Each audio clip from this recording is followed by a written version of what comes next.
We all know the recipe for hype. You take an item, good looking or not, make it incredibly limited, give it to some fashionable or famous people to wear, and then make it incredibly difficult to get. Boom! Hype. Companies use product scarcity all the time to drive up demand for certain products, and we all know that the more desire there is out there for a particular thing, the more desirable the brand becomes as a result. But Nike have just taken it too far and rinsed it. By creating too many limited sneaker releases and not enabling enough people to get their hands on them, Nike have basically just driven people away into the open arms of other brands.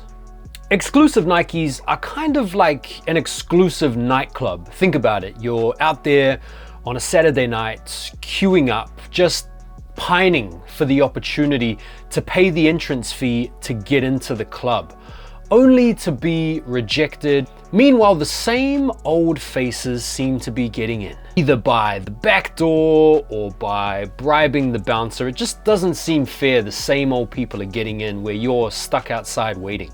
At a certain point, you're just gonna go across the streets to the other club that doesn't have a queue outside and enjoy yourself. This is how Nike has fallen off and massively enabled other brands to come up in the sneaker scene in 2022. Hello everybody, my name is Jordan Young, aka Sneakernomics, and if you are new around here, feel free to hit that subscribe button for all things sneaker related. And to those of you that have helped me get to 60K subscribers most recently, I want to say thank you very much. Since 2017, Nike has pretty much had the entire sneaker game in an absolute headlock. Limited edition Nike collabs have had hypebeasts in a state of constant frenzy. Off-White, Union, Travis Scott, plenty of other noteworthy collaborators have made Nikes some of the most desirable sneakers out there. The demands for these exclusive collabs as well as popular retro models have seen the sneaker resale market explode, with more than a few people jumping into the culture to vulture off it in order to make a buck or two. The past couple of years especially, we have seen a noticeable uptick in the popularity of other sneaker brands like New Balance and Salomon and Asics and Hoka and On and Crocs and Birkenstocks. We've also seen this seemingly unprecedented normalizing of fake sneakers, where in the past wearing fakes was a big no-no.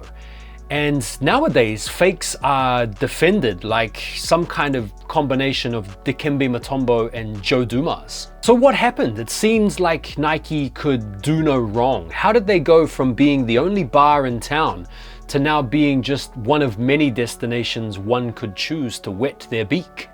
These are 10 reasons why people have gone off Nike, and therefore 10 reasons why Nike has fallen off. Number 1, fairness.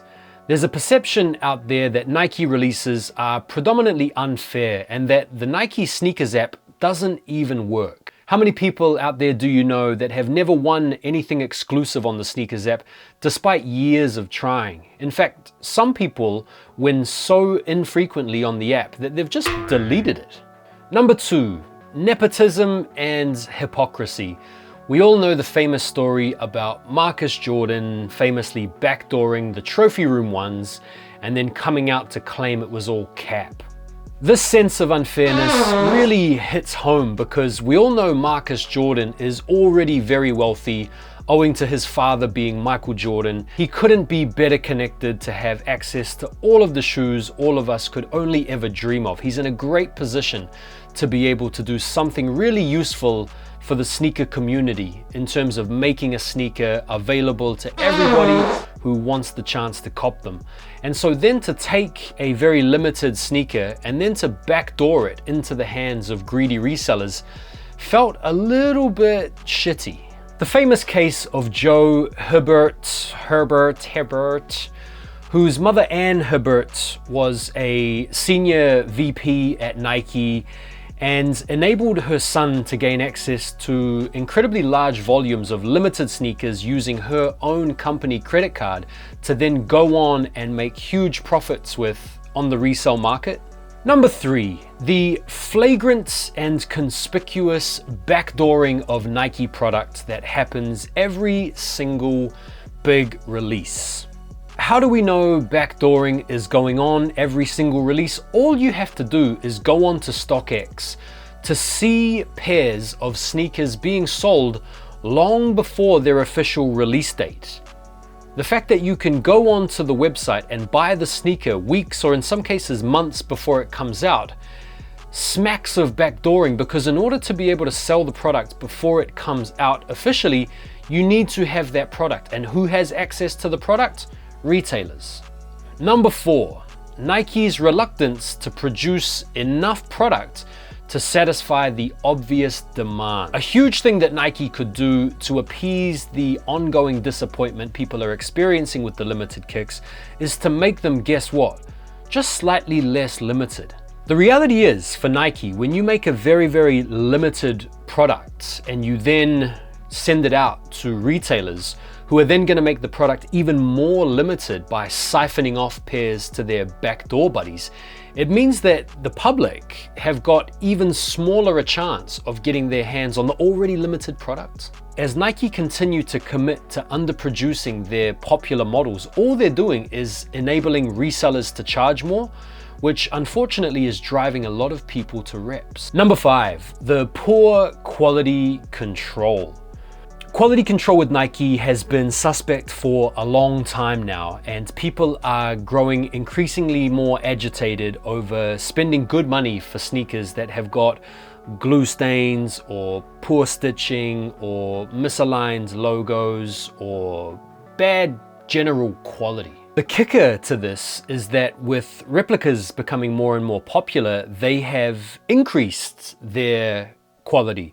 And so as Nike's QC has come down, Replica's QC has come up, putting them now seemingly on a par in a lot of cases. Number 6, the rising of the retail prices. Now, notwithstanding inflation, it's still difficult to stomach. The inflation excuse is also somewhat difficult to digest when you contrast that against Nike's recent record profits, especially during the pandemic.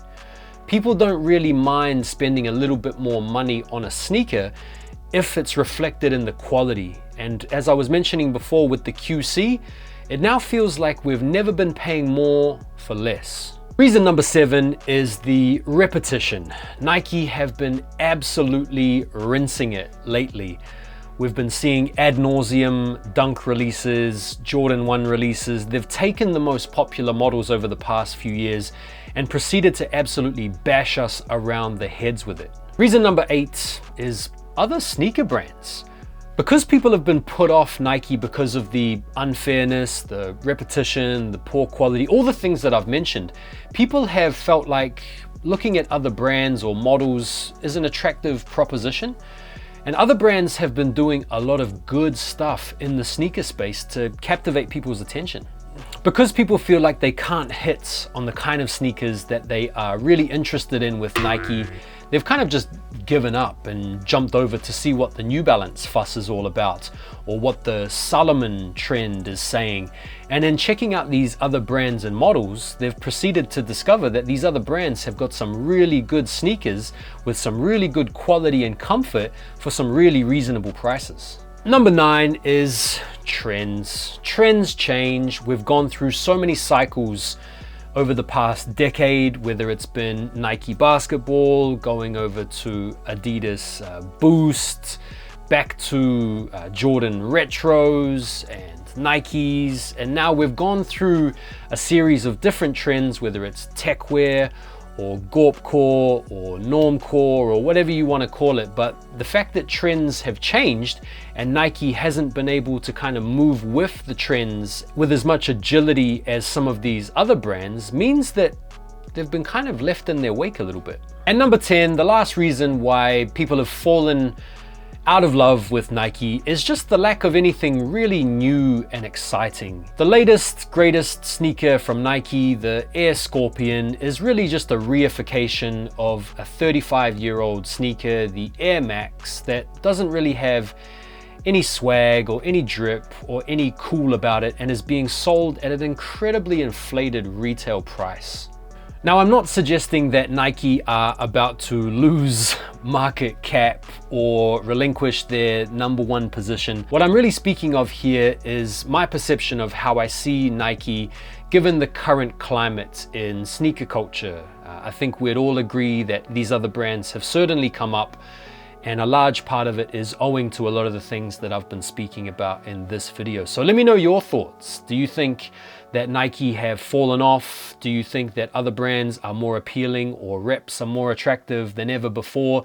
And would you agree with some of the points that I laid out in this video? I'd be interested to hear your opinion. So thank you so much for watching. If you made it this far, feel free to hit that like button and subscribe if you haven't already done so. And I look forward to seeing you all on the next video. Thanks again, and peace.